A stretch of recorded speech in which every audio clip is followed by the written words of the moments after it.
ওই লিয়াসি ফেসিবাদ করে গেছে, ও করে গেছে, এই করে গেছে, এইগুলো মানুষ এখন আর বেশি খায় না। মানুষ চায় যে কে কী করছে সেটার জন্য তো তার পতন হয়েছে, সে তো ছন্নছাড়া হয়েছে। আপনি ওইটা না বলে আপনি কী করবেন সেটা করেন, এই জন্য তো আপনাকে ভোট দিয়েছি। উত্তরাধিকার সূত্রে সংকটটা পেয়েছে, এটা এই সরকার বলছে যে এই বিদ্যুৎ গ্যাসের সংকট। উনি বলছেন যে ওই সময় যুদ্ধ হয়নি, কিন্তু আমি বলছি উত্তরাধিকার সূত্র যখন রিসিভ করছে, উত্তরাধিকার সূত্রটা তখন কিন্তু অন্তর্বর্তীকালীন সরকার রিসিভ করছে, কিন্তু অন্তর্বর্তীকালীন সরকারের সঙ্গে এই প্রবলেমটা দেখি নাই। কেন দেখি নাই? যুদ্ধ তার পরে চ্যাপ্টার হোক, কিন্তু উত্তরাধিকার সূত্র রিসিভ করলো অন্তর্বর্তীকালীন সরকার। এই বিষয়টা অন্তর্বর্তীকালীন সরকার সদাই বললাম যুদ্ধ শুরু হয় নাই। উনি আংশিকটা বললেন, হরমুজ প্রণালীটা, ইউক্রেনেরটা আর বলেন না কেন, সেটা তো আর আগে থেকে ছিল। আপনার রাজনৈতিক সরকার সবসময় নিজের গীত গাইবে এবং আপনি সেটা প্রটেস্ট করে ঠেকাতে পারবেন না। তারা একভাবে না একভাবে যুক্তি দেখাবে। কারণ আমি একজনকে বলছিলাম এরকম টকশোতে যে দুইজনই তো সেনাদের কর্তৃক নিহত, বঙ্গবন্ধু শেখ মুজিবুর রহমান এবং রাষ্ট্রপতি জিয়া। তো একজনকে আপনারা শহীদ বলেন, আরেকজনকে প্রয়াত বলেন কেন? রেডিমেড ব্যাখ্যা দিয়ে দিতে পারে। রাজনীতিক তো শাকের করা ভারে কাটে আসতে কাটে যাইতে কাটে, এবং তারা রেডিমেড উত্তর দিয়ে মানুষকে মুঠোর মধ্যে হিউমারাস হইতে রাখতেও পারে। বলে যে ওরা আওয়ামী লীগ ওনাকে শহীদ বলে না, আমরা কি করবো? আমরা তো শহীদ বলতেছি, উনি শহীদ হয়েছে। এখন উত্তরাধিকার সূত্রের এগুলো মানুষ বুঝছে, এগুলো গাইয়া পার পাওয়া যায় না। কতটুকু উত্তরণ করতে পারবেন সেটা মানুষের প্রত্যাশা। বিপদ তো হয়, কিছু জিনিস বিপদ হয়। আপনার ওইখানে গ্যাসের টার্মিনাল নষ্ট হয়েছে, বা সাপ্লাই আসতে দেরি হয়েছে, কার্গো আসতে দেরি হচ্ছে, সেই জন্য ঝামেলা হয়েছে। এটার বাইরে কথাটা ভিন্ন রকম হয়। যেমন অকটেন পেট্রোলে যখন দাম বাড়লো, বিরাট লম্বা লম্বা লাইন হইলো। আমি 3 দিন, 2.5 ঘন্টা 3 ঘন্টা করে লাইন দিয়ে থার্ড ডেতে যাইয়া 1000 টাকা পেলাম ভাগে, আগে 2 দিন পাইনি। তো সেই সময় হট করে যে দাম বাড়াই দিল, তখন আপনার আর কেউ নেই, লাইন শেষ। তো এটা নিয়ে এখন বাগানে হাঁটার সময় জেনারেল মাস, আমি তো ওই যে সবার সাথে মিশি, জিজ্ঞেস করে যে গ্যাসেরও কি এরকম ছলচাতুরি হচ্ছে কিনা, দামটা বাড়ানোর জন্য পায়তারা করে দাম বাড়াই দিলে তখন ক্রাইসিস থাকবে না, হয় কিনা। আমাদের এটা হতে গেলেও এখন আর হতে পারবে না, তাহলে বদনাম হয়ে যাবে। কিছু জিনিস আছে জনগণ কি চায়। নর্মালি জনগণ দাম বাড়ালে অনেক সময় আপত্তি করে না, কিন্তু নিরবচ্ছিন্ন সরবরাহ চায়। ওই যে আওয়ামী লীগ আমলের কথা, ফেসিবাদের ফেনা উঠে গেলেন বলতে বলতে, যে তারা কুইক রেন্টাল দিয়ে লুটপাট করে নিয়ে গেছে। মানুষ গ্রাম অঞ্চলে সব জায়গায় লুটপাট কে করছে এটা বেশি দেখতে চায় না, সে দেখে তারটুকু ভোগের যেটা আসে গ্রামে, সেটা পাচ্ছে কিনা। যেমন আমি গ্রামে যে 1 সপ্তাহ ছিলাম, তখন তো কারেন্ট কখন আসে, রাত্রে কয়বার যায়, সেটাই চিন্তা করতে হতো, থাকে কিনা। শহরে তো তুলনামূলকভাবে ভালো আছে। আমরা এগুলোতে সরকারকে এই পর্যায়ে প্রত্যাশার জায়গাটা বলবো কেটে উঠুক, সেটা দরকার আছে। আমি অনেক কিছু মেনে নিতে হয় দেশে থাকলে। আমার বাড়ির কাছে একটা ডাস্টবিন আছে, আমি ট্রাই বলি, ওই রাস্তা আমার কাজ না থাকলেও সপ্তাহে আমি অন্তত একবার ওখান দিয়ে হাঁটি, অভ্যাসটা চালু রাখার জন্য। অতএব আমরা চাইবো যে সরকার সমস্যাটা কাটবেন, কেটে উঠবেন, কিন্তু বেশি রকমের ওই লিয়াসি ফেসিবাদ করে গেছে, ও করে গেছে, এ করে গেছে, এইগুলো মানুষ এখন আর বেশি খায় না। মানুষ চায় যে কে কী করছে সেটার জন্য তো তার পতন হয়েছে, সে তো ছন্নছাড়া হয়েছে। আপনি ওইটা না বলে আপনি কী করবেন সেটা করেন, এই জন্য তো আপনাকে ভোট দিয়েছি। আপনি ওভারহুলিং মেজরিটি আসছেন, তো এই জন্য আপনার উপর প্রত্যাশা আছে। তো প্রত্যাশা পূরণে আগে যাওয়াটা হলো মন্দ না আর কি, সেটার জন্য আমরা আশাবাদী হবো। তাহলে আমরা একটু ভিন্ন দিকে যাই এখন। সংকট কাটায় ওঠার জন্য কিভাবে উত্তরণ করবে সেটার জন্য আমরা সবসময়, যেমন 6 মাসে অনেক মন্ত্রীর বদল হয়েছে, মন্ত্রণালয় বদল হয়েছে, নতুন মন্ত্রী নিয়োগ হয়েছে, কাউকে সরাই দেওয়া হয়েছে। এই সব যদি আমরা বিবেচনায় নেই, তাহলে বিষয়টা কেমন দাঁড়ায়? ধরেন তথ্যমন্ত্রীকে সরানো হইল, সরাইতেই পারে, কিন্তু সরাইতে অন্য কোনো মন্ত্রণালয় দেয়নি। এটা কি বার্তা দেয়? আবার যাকে তথ্যমন্ত্রী বানানো হয়, তথ্যমন্ত্রী তো সাধারণত আমরা জানি সরকারের পক্ষে মিডিয়ার সাথে কাজ করে, মিডিয়াকে নিয়ন্ত্রণ করে, কিংবা মিডিয়ার সাথে যোগাযোগ রেখে একটা ন্যারেটিভ তৈরি করে, যেটা সরকারের পক্ষে থাকে। তো আমরা যদি ওইভাবে বিবেচনায় নেই, আজকে যে তথ্যমন্ত্রী যাকে বানানো হইলো, কি প্রিভিয়াস তথ্যমন্ত্রী যদি অন্য কোনো মন্ত্রণালয় দেয়নি, তাহলে কি এই তথ্য মন্ত্রণালয় এই সরকারের পক্ষে ভালো ন্যারেটিভ তৈরি করতে পারবে? এইরকম কোনো বিষয় বিবেচনায় নিচ্ছে? ধন্যবাদ আপনাকে। আমি মোটামুটি গভর্নমেন্ট বুঝি আর কি, গভর্নমেন্টের অফিসারদের হায়ারার্কি বুঝি, ফাংশনিং বুঝি 91 সাল থেকে। মানে 89 সালে যেহেতু আমি পাস করছি, ওই সময় থেকে যারা বন্ধুবান্ধব বিসিএস দিতে যেত, এরা আলোচনা করতো কীভাবে লেফটেন্যান্ট বানান শিখতে হয়, এগুলো শিখছি। তো আমি বিসিএস কখনো দিইনি। তো তখন যেহেতু আমাদের বন্ধুরা প্রায় 86 ব্যাচ পাইছে, আবার 13 ব্যাচ পাইছে, মানে 9th ব্যাচ পাইছে, 13 ব্যাচ পাইছে, মানে 3 বছর যখন গভর্নমেন্ট হঠাৎ করে বাড়াই দিল বয়স, তো যারা সমবায় টুমবাই পাইছিল এরা আবার ঝাপাই পড়ে পরীক্ষা দিল, এরা ট্যাক্স ক্যাডার টেডার নিচ্ছে আর কি, সার্ভিস অ্যাডমিন ক্যাডার পাইছে কেউ। তো আমি আপনাকে বলছি যে আপনার যে কোয়েশ্চেনটা আবার বলেন। সরকারের পক্ষে তথ্যমন্ত্রীরা বিরাট তথ্যমন্ত্রী এখন আসেন, তথ্যমন্ত্রীরা গভর্নমেন্টের পক্ষে ন্যারেটিভ তৈরি করেন। বেসিক্যালি তথ্যমন্ত্রীরা গভর্নমেন্টের যে বক্তব্যগুলি আছে এইগুলোকে ভালোভাবে সম্প্রচার করার দায়িত্বটা পালন করেন। তথ্যমন্ত্রীকে যেমন আমাদের শামসুল ইসলাম, উনি ওনার তথ্যমন্ত্রী থাকাকালীন জীবনে কোনো বক্তৃতাই করতেন না। তথ্যমন্ত্রী হিসাবে বক্তৃতাই করতেন না। হ্যাঁ, 2 বছর পাইছে আমি 6 সালের গভর্নমেন্টে, এর আগের গভর্নমেন্টে প্রায় 2 বছর ছিলেন শেষ, নাজমুল হুদা যাওয়ার পরে। তো আপনি দেখবেন যে শামসুল ইসলাম খুব পছন্দের গভর্নমেন্টের মন্ত্রী ছিলেন বেগম খালেদা জিয়ার গভর্নমেন্টে, কিন্তু উনি কোনোদিন বক্তৃতা করতেন না কোনো বিষয়ে। এখন আসুন, যে তথ্যমন্ত্রী বেসিক্যালি গভর্নমেন্টের যে বিষয়গুলি উনারা চান, বিভিন্ন মন্ত্রণালয়ের উন্নয়ন এবং অন্যান্য বিষয় আসে, এইগুলো প্রচার করে। বেসিক আমার আইডিয়া গভর্নমেন্ট তথ্য মন্ত্রণালয়ের দায়িত্ব। আর যে আগের যে স্বপন সাহেব তুখুর ছাত্রনেতা ছিলেন, 90-এর একেবারে প্রথম সারির একজন ছাত্রনেতা, বিপ্লবী ছাত্র ইউনিয়নের প্রেসিডেন্ট ছিলেন, এবং 96-এ উনি এসে বিএনপিতে যোগ দেন। একটা বিএনপি ওই সময় বেশ বাজে সময়ে যোগ দেন, জহিরুদ্দিন স্বপন, মানে জনতার মঞ্চের পরে যে অবস্থাটা হয়, এই সময় একেবারে ডুবন্ত তলিতে উনি আইসা লাফিয়ে ওঠেন, যেখান থেকে লাফ দিয়ে সবাই পড়ে যায়, নেমে যায়। তো সেই ক্ষেত্রে জহিরুদ্দিন স্বপনকে আমি অত্যন্ত শ্রদ্ধার সাথে স্মরণ করবো, এবং তাকে হয়তো প্রধানমন্ত্রীর রাজনৈতিক উপদেষ্টা হিসাবে পূর্ণমন্ত্রীর পদমর্যাদায় উনি পিএস পাবেন, এপিএস পাবেন, পিও পাবেন, 4 জন সবই পাবেন।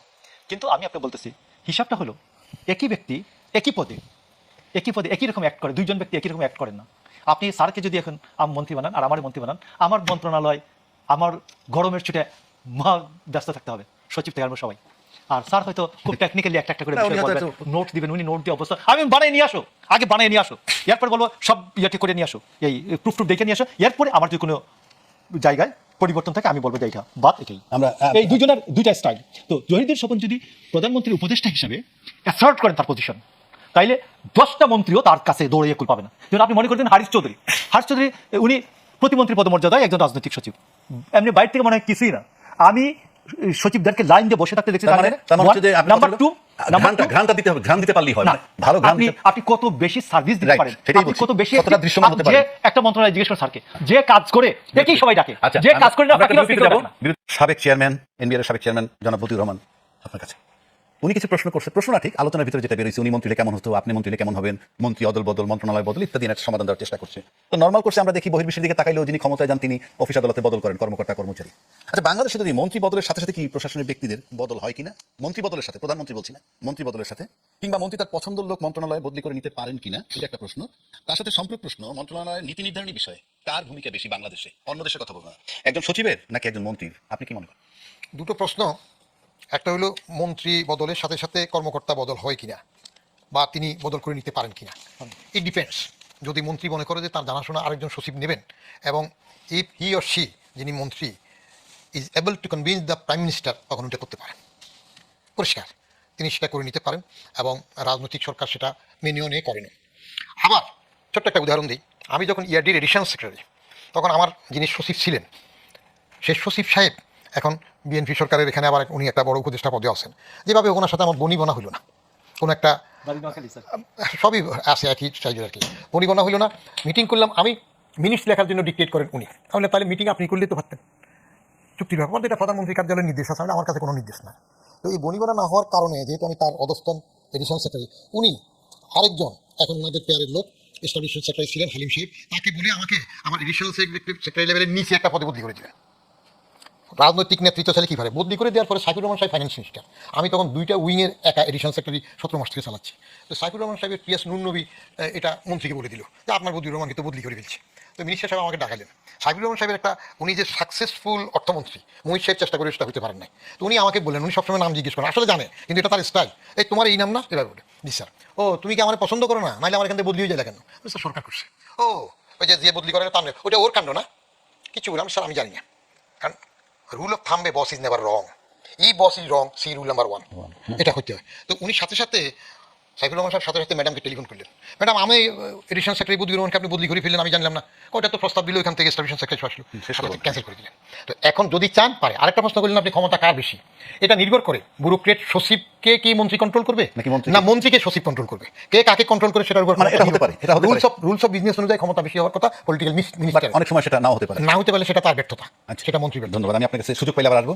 আপনার কাছে আমি অন্য একটা প্রশ্ন করতে চাই। সেই প্রশ্ন হলেই যে আপনাদের, মানে আমি আপনাদের বলছি কেন, যে এই সরকারের ক্ষমতা আছে, নির্বাচনের প্রতিশ্রুতি ছিল এরকম যে প্রথম 18 মাসে আমরা 1 থেকে 1.5 কোটি লোকের কর্মসংস্থান করব, কিন্তু আমরা গত 6 মাসে দেখলাম 900 টেক্সটাইল বন্ধ হয়ে গেছে। 900 টেক্সটাইল রাফলি গড়ে প্রতিদিন 5টা করে বন্ধ হয়ে গেছে, এবং 62,000 শ্রমিক বা চাকুরে বেকার হয়েছে, যেখানে কর্মসংস্থান করার কথা উল্টা বেকার হয়েছে। তাহলে আগামী 5 বছর কিভাবে যেতে পারি আমরা, কোন পর্যায়ে যেতে পারি? না, আগামী 5 বছর যে এইরকমই যাবে, জাতীয় এবং আন্তর্জাতিক অবস্থাটা, এটা এরকম মনে করা যায় না। তো আমি মনে করি যে গভর্নমেন্ট তার যে ইস্তেহার আছে, এই ইস্তেহার অনুযায়ী তার কাজ করার জন্য অবশ্যই চেষ্টা করবেন। আর যদি চেষ্টা করে ব্যর্থ হন, 5 বছর পর জনগণের কাছে যে যাবেন, তখন এটার উত্তর তাকে দিতে হবে, খুব ভালোভাবে দিতে হবে, অনেক মূল্য দিয়ে দিতে হবে। আমি মনে করি না তারেক রহমানের গভর্নমেন্ট এটা এভাবে করবেন। আরেকটা বিষয় হচ্ছে যে আমাদের মন্ত্রী সাহেবদের নিজেদের যোগ্যতার উপর নির্ভর করে সচিব তাকে মানবেন না মানবেন না। প্রথম কথাই ঠিক আছে, এটা একই, দুইজনকে একই পয়েন্টে আছে। মনে করি যে সচিব লিডার হিসাবে মন্ত্রণালয়ের লিডারকে দেখেন মন্ত্রী, তিনি তার টিমের সবাইকে তিনি কনভিন্স করতে পারেন কিনা তার যোগ্যতা সম্পর্কে, এটার উপর নির্ভর করে তারা কতটুকু মানবে। যদি প্রথমেই সচিব সাহেব বুঝে প্রথম রাতেই যদি উনি বুঝেন যে এটা তো একটা গরু অথবা গাধা, তো উনি গরুর দামে হিসাব করবেন অথবা গাধার দামে হিসাব করবেন। আপনাদের তো দুজনকে এই জন্য হয়- আমি মনে করি মন্ত্রী সাহেব যে প্রধানমন্ত্রী যখন মন্ত্রী বানাবেন, তিনি চিন্তা করবেন আমার এই মন্ত্রী গরু হিসাবে ট্রিটেড হবে না গাধা হিসাবে ট্রিটেড হবে না ঘোড়া হিসাবে ট্রিটেড হবে। সাবেক চেয়ারম্যান জনাব বদিউর রহমান, আপনার কাছে এই প্রশ্ন রাখতে চাই এর সাথে সম্পর্ক। নবম পে স্কেল দেওয়া হচ্ছে এবং আপনি জানেন যে 100 থেকে 140% বেতন বাড়বে। গত 11 বছরে কোনো পে স্কেল দেওয়া হয় নাই। উনি বলছেন যে গৌরী সেন টাকা দিবে। আমি আপনাকে একটা সূত্র দিচ্ছি, সেটা হলো অক্টোবরে নতুন পে স্কেল দেওয়া হচ্ছে এবং পিছনে 3 মাসও সমন্বয় করা হবে। প্রয়োজনে ঋণ নেওয়ার পরিকল্পনা। অর্থ পরিকল্পনা উপদেষ্টা ডক্টর রাশেদ আল মাহমুদ তিতুমির তিনি বলছেন প্রয়োজনে ঋণ নেওয়া হবে। তাহলে গৌরী সেনের ব্যাপার নাই, ঋণ নেওয়া হবে। আপনার কাছে জানতে চাই, নর্মালি 5 বছর 6 বছরের মধ্যে পে স্কেল হইতো, এটা হলো না কেন? 1 2 এই যে রাশেদ অর্থ পরিকল্পনা উপদেষ্টা যিনি বললেন, উনি যেটা বললেন ঋণ নেওয়া হবে, তাহলে গৌরী সেনের প্রসঙ্গটা আপনি কিভাবে দেখবেন? গৌরীশন তো হিউমারাস হইতে বলা, গৌরীশন মানে তো সরকার। আপনার এখন কর্মরত 14 লাখ কর্মচারী আছে, পেনশনভোগী আছে 9 লাখ, কেমন? তো টোটালের জন্য বর্তমানে যেটা পে স্কেল দেওয়ার আগে হিসাব করে দেখা হয়েছে তাদের 1,31,000 কোটি টাকা লাগে। আর পে স্কেলের মধ্যে এটা তো একসাথে বাস্তবায়ন করবে না, মন্ত্রিপরিষদ সচিবের নেতৃত্বে 10 সদস্যের যে কমিটি আছে তারা জাকির আহমদ খানের নেতৃত্বের এই সদস্যের এই কমিশন যেটা দিয়েছে সেটা রিভিউ করতেছে। কারণ কয়েকটা জিনিস আছে, একটা হলো প্রশাসনিক সক্ষমতা, তারপর আর্থিক সংস্থান, ডিজিটালাইজেশন একটা very important point. 2015 pay scale বাস্তবায়ন হয়েছে বেশিরভাগ ম্যানুয়ালি, এখন কিন্তু ম্যানুয়ালি হচ্ছে না, এখন হচ্ছে সেটা ইএফটির মাধ্যমে এবং একটা আইবাস প্লাস প্লাস সফটওয়্যার মাধ্যমে হচ্ছে, অটোমেটিক ডিজিটালাইজড। তো এটার সাথে অ্যাডজাস্ট করার একটা প্রশ্ন আছে, সেই জন্য যদি ভাগ ভাগ করে করা হয় সেখানে এটাকে সেভাবে সফটওয়্যারটা ঠিক করতে হবে। তো 3 ভাগের কথা শোনা যাচ্ছে মোটামুটি। প্রথম বছরে আপনার মূল বেতনের যেটা বাড়বে সেটা 50%। আপনার যেটা বলা হয়েছে টেন্টেটিভ, যাদের সবচেয়ে কম 8,000 বা 8,500 তাদেরকে 20,000 আনবে, সচিবদের যেটা 78,000 সেটাকে 1,60,000, এটা তো প্রস্তাবিত। কিন্তু মন্ত্রিসভার যে কমিটি, মন্ত্রিপরিষদ সচিবের নেতৃত্বে যে কমিটি, ওই কমিটি এটাকে রিভিউ করবে। সো গেজেট হওয়ার আগ পর্যন্ত ফাইনালি জাকির আহমদ সাহেবের ওখানে যা সুপারিশ হয়েছে হুবহু তা হবে তা বলা যাবে না। গ্রেডগুলো ঠিক রাখছে, আগের মতো 20টা গ্রেডই আছে, কেন? কিন্তু ঠিক 1,60,000 সর্বোচ্চ দেবে কিনা, নিচেরটা হয়তো ঠিক রাখতে পারে, এটা গেজেট হলে বোঝা যাবে। আর বাস্তবায়নের প্র্যাকটিকটা নিয়ে আমি সেই সব কারণে মূল্যস্ফীতির আছে, সফটওয়্যারের অটোমেটিক সেটিজেশনের ঠিক করার বিষয় আছে, সেই জন্য 3 ধাপ। প্রথম বছর আপনার 50% অফ বেসিক, যেটা এখন পর্যন্ত সিদ্ধান্তের মধ্যে আছে। সেকেন্ড ইয়ারে বাকি 50% অফ দ্য বেসিক।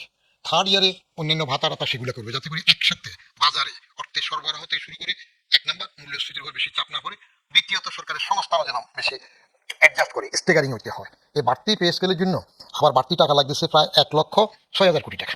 তো সেই আনুপাতিক হারে আপনার এই বছর 30,000 কোটি টাকার মতো বরাদ্দ আছে বাজেটে। আর বাকিটা হইল টাকা, বাজেটের মধ্যে তো ঘাটতি বাজার আছে, সেখানে আছে না যে টোটাল বাজেটের মধ্যে 2.5 লাখ কোটি টাকার মতো আপনার ঘাটতি বাজার আছে, সেটা কিছু প্রজেক্টে কিছু ব্যাংক থেকে লোন নিয়ে করা হবে। যদিও একটা সমালোচনা আছে, ব্যাংক থেকে সরকার যদি বেশি ঋণ নেয়, অর্থাৎ যেটা ওনার বাসায় গরিসেন যদি ব্যাংক থেকে বেশি নেয়, তাহলে প্রাইভেট এন্টারপ্রেনারদের জন্য শেয়ারটা কমে যায়, কিন্তু গভর্নমেন্ট রান করে। এরপরেও যেটা কে বলছেন ঋণ করবেন, ঋণ করে না সরকার, অনেক সময় যেটা করে সেটা হইলো বেশি টাকায় পড়লে মুদ্রা ওই যে টাকশাল থেকে কিছু টাকা ছাপিয়ে ওটা লোনের মতো কাজ চালায়। তো এখন পর্যন্ত যেটুকু হিসাব, তাতে তো আপনার স্টেগারিং 3 বছরে ধাপে ধাপে দেবে, এটা অসহর কথা না। আপনার স্বাধীনতার 55 বছরের পরে যেটা বাড়ছে, আমরা যখন প্রথম চাকরিতে ঢুকলাম 73 পে স্কেলে, সেই সময় আমরা ক্লাস 1 জব 475 টাকা, 177 থেকে প্রেসিডেন্ট জিয়া নতুন স্কেল দিলেন তখন 750। আমাদের লাফানো কে দেখে, 475 থেকে 750 বেশি হয়ে গেল। এখন বাজারে দাম বাড়লে তখনকার দ্রব্যমূল্যের সাথে তুলনা করলে এটা হয়। অতএব সরকার অনেক অঙ্ক কষে হিসাব নিকাশ করে যাবে। আর টাকা নাই, একেবারে টাকা নাই বলে তো আপনার ওই যে যেটা বললেন 11 বছর বাজারের সাথে কিছুটা মিলিত রাখতে হবে। আপনি যদি বলেন ঠিক আছে স্বাধীনের পরপর হইলে অনেক সময় যেটা বঙ্গবন্ধু বলছি আমি 3 বছর কিছু দেবার পারবো না, সেটা এক কথা। এখন তো সামর্থ্য অনেক বাড়ছে, অনেক বাড়ছে, বাংলাদেশের আর্থিক সক্ষমতা অনেক বাড়ছে। হয়তো বৈশ্বিক কিছু কারণে এখন হঠাৎ করে একটা চাপ সৃষ্টি হয়েছে, কিছু সংকট হচ্ছে, এটা হয়তো ওই বৈশ্বিক ঝামেলাটা চলে গেলে এটাও হয়তো চলে যাবে ইনশাআল্লাহ।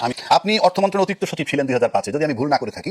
আর ফুল সচিব ছিলেন এনবিআর চেয়ারম্যান হিসাবে। অর্থ মন্ত্রণালয়ে অতিরিক্ত সচিব ছিলাম না, আচ্ছা। আমি ইয়ারডিতে অতিরিক্ত সচিব ছিলাম 2005। আরেকটা বলেন 2006 অক্টোবরে বিদ্যুৎ বিভাগের ভারপ্রাপ্ত সচিব আপনি তাও ছিলাম না। ছিলেন না।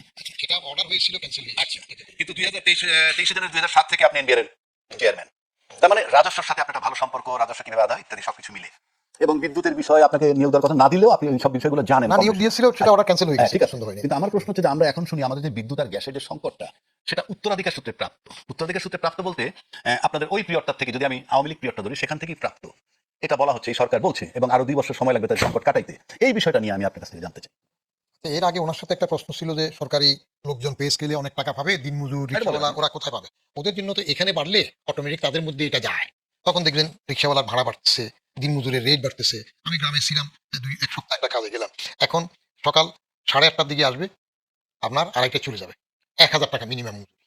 এর মধ্যে আবার তার চা নাস্তার জন্য একটু ব্রেক থাকে। অতএব যত টাকা এক খাতে বাড়বে তখন অন্যেরও বাড়বে। তাহলে তো আপনার রিক্সা ভাড়া যদি বাড়ে সবটাতে তাহলে তো যাবে। গোষ্ঠের দামও বাড়বে, সবটা আলুর দামও বাড়বে, বাড়বে, তাহলে সবটা তো সেই বাড়বে। একই অবস্থা। বাজারে মূল্যস্ফীতি যখন আসবে হ্যাঁ। সেটাতে তখন সবটাই তো বাড়বে। তার মানে পে স্কেল দিলে পরে মুদ্রাস্ফীতি বাড়বে। কিছুটা তো বাড়বেই। সেই জন্যই তো স্টেগারিং 3টা ধাপে চিন্তা করতেছে, বাড়বে।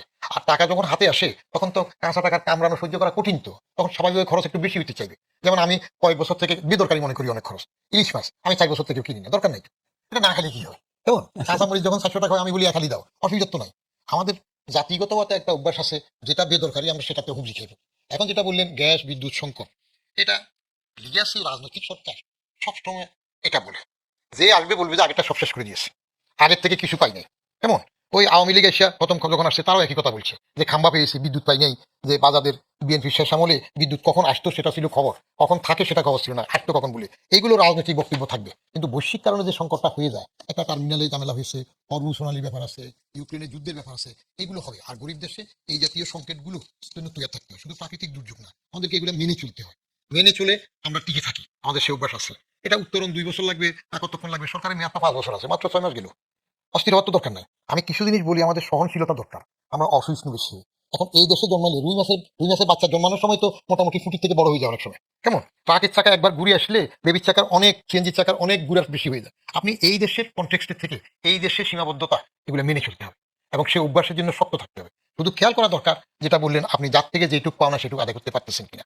আমি যখন এনবিআর ছিলাম তখন আমি বারবার বলতেছিলাম যে ইয়ারডি উঠাই দেন। এক্সটার্নাল রিসোর্সেস ডিভিশন, এখন ইকোনমিক রিসোর্সেস ডিভিশন, যেটা নাম আগে ডোনার বলতো, ডোনার বলে আমাদের মান সম্মান লাগে, এখন আমরা ডেভেলপমেন্ট পার্টনার বলি। যেই নামেই বলেন সেটা উঠিয়ে আইআরডি শক্ত করে, রেভিনিউ হয়ে যে গ্রাম পর্যায় থেকে শুরু করে সরকার তো সেটা চাইবে কিনা সেটা এখন বড় প্রশ্ন। এই যে 111 সরকার, তারা তো নন পলিটিক্যাল সরকার বলছিল নিজেদেরকে, তো তারাও তো আমাকে রেভিনিউ কালেকশনের এফএমগুলোতে যেতে দেয় নাই। আমি যখন হাউস টু হাউস সার্ভে শুরু করতে চাইলাম তাও তো দেয় নাই। আমি তো প্রথমে ঢাকার কয়েকটা পৌঁছে গিয়ে চাইলাম, তাও তো দেয় নাই। মির্জা আজিজ ফখরুদ্দিন সাহেব আমাকে বদলি করে দিল। আপনি যদি সরকার সদিচ্ছার সহিত প্রত্যেকের কাছে যেটা সরকার প্রণীত নিয়ম অনুযায়ী, সরকার প্রণীত আইন অনুযায়ী কালেকশনে যদি আপনি না যান, তাহলে আপনার ঋণের প্রশ্ন থাকবে, তাহলে আপনার অনটনের প্রশ্ন থাকবে, ঘাটতির প্রশ্ন থাকবে। এক। আর দ্বিতীয় হইল, আপনি মাথার থেকে, আমি এর আগে এক অনুষ্ঠানেও বলেছিলাম যে শুধু প্রধানমন্ত্রী নিজে সিম্পল হলে মিতব্যয়ী হইলে হবে না, বাকি সবাইকেও করার দরকার আছে। প্রেসিডেন্ট জিয়ার ক্যাবিনেট মিটিং এ 1 কাপ চা 2টা নোনতা বিস্কিট দেওয়া হয়েছে শুধু অস্ট্রেলিয়াটির জন্য, কঠোরভাবে পালন করেছে। আপনার যার কাছে যে ট্যাক্স, আমাদের দেশে ট্যাক্সের সংস্কৃতি কি? আমি যখন অপ্রদর্শিত অর্থের এসআরও 98 দিয়ে নেওয়া শুরু করলাম, তাদের থেকে নিলাম। এগুলো বলতে গেলে তো ওনারা আমার অসন্তুষ্ট হয়ে যান। যারা বড়, বারবার বাজেট দেন, তিনি ট্যাক্স ফাঁকি দেন। যিনি বড় মন্ত্রী তিনি ট্যাক্স ফাঁকি দেন, যিনি আরো বড় তিনি ট্যাক্স ফাঁকি দেন। তো এগুলো তো আমি ওই চেয়ারে বসে দেখলাম। এটা রোধ করেন, যেইটুক নিয়ম আছে এই নিয়মটা যদি আপনি বাস্তবায়ন করতে পারেন, তাহলে দেখবেন প্রচুর টাকা আসবে। আর ইনি একটা কথা বলেন যে গ্রাম পর্যায়ে প্রচুর টাকা আছে, যে দে তাকে লিবুসিবা, তাকে বারবার অডিটে পেলেন না। আপনি ক্ষেত্র বেশি করেন, লেস প্রফিট মোর সেল, আলটিমেটলি মোর প্রফিট। আপনি ক্ষেত্র বাড়াইলে প্রচুর আসবে, সেদিকে যেতে হবে। যাওয়ার জন্য শক্ত লোক এবং সরকারের সদিচ্ছা কতটুকু সরকার দেবে সেটার উপর নির্ভর করবে। আমি আপনার কাছে আবারও আসবো। আমি বিরতিতে যাবো, তার আগে মোশাররফ আহমেদ ঠাকুর আপনার কাছে একটা প্রশ্ন রেখে যেতে চাই। সে প্রশ্ন হলেই, যেহেতু সরকার থেকে বলা হয়েছে যে উত্তরাধিকার সূত্রে এই সংকটগুলো আসছে, আমি কোনো তর্ক করবো না, আমি ধরে নিলাম সরকারের কথাটাই সত্য। কিন্তু এই সরকার যে 6 মাস আছে, তার আগে একটা অন্তর্বর্তীকালীন সরকার ছিল। সেই সরকারের সময় যে বিদ্যুৎ গ্যাসের সংকট এবং আজকে বিদ্যুৎ গ্যাসের সংকট যদি তুলনা করি, তাহলে এখন বাড়ছে বলে মনে হয়। আর যদি উত্তরাধিকার সূত্রে প্রাপ্ত হয়ে থাকে, তাহলে প্রথম রিসিভ করছে ওই উত্তরাধিকার সূত্রে ওই 18 মাসের সরকার। সেখানে আমরা এরকম ফেস করি নাই, এখন করছি কেন? এটার উত্তর আপনি দিবেন। ইন্টারিম গভর্নমেন্টের সময়, ইন্টারিম গভর্নমেন্টের 12 দিনের মাথায় আমেরিকা ইরান যুদ্ধ শুরু হয় নাই, হরমুজ প্রণালী বন্ধ হয় নাই, ঝামেলা হয় নাই। এই আন্তর্জাতিক ঝামেলাটা এই গভর্নমেন্ট শপথ নেওয়ার 12 দিনের মাথায় এটা শুরু হয়েছে। এটাকে আপনাকে বুঝতে হবে, এটা বিশ্বব্যাপী এর প্রভাব আছে। 1 নাম্বার 2 হচ্ছে, আপনাকে স্যারের, আমরা যে বিষয়টা নিয়ে বসছিলাম, স্যারের টক শো আমি একদিন শুনতেছিলাম। আমি শুনি ওনারটা দেখলে শুনি, উনি বলছেন যে আমি প্রপোজাল দিয়েছিলাম গুলশান, বাড়িধারা, বনানী, বসুন্ধরা, এই 4টা এলাকায় যারা বসবাস করে এদের জন্য আপনি অ্যাডভান্স ট্যাক্স করেন বা ট্যাক্স করেন না একটা নির্দিষ্ট পরিমাণ। একজন লোক 60,000 টাকা বাড়ি ভাড়া দেয়, ও রিটার্নে দেয় 0। ও বছরে বছরে 1.5 লাখ টাকা ইয়া দেয়, বিদ্যুৎ বিল দেয়। এসি আছে ঘরে 3টা, 15,000 থেকে 20,000 টাকা বিদ্যুৎ বিল দেয়, ও রিটার্নে দেয় 0, ইনকাম 0। তো এটা হবে কেন? তুই ইয়া দিবি, এই কি বলে, এই এসি আছে থাকলেই তুমি ট্যাক্স দিবা 2,000 টাকা বছরে।